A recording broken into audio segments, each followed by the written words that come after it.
ना मेरे तो दूर हो जावी।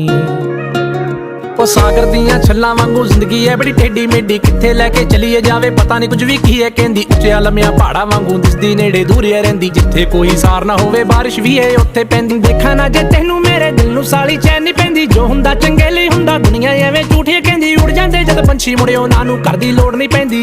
ना तू किते खो जावीं, ना तू किते खो जावीं, जिवें बदलां दे ओले होया चन्न ना मेरे तो ओले हो जावीं।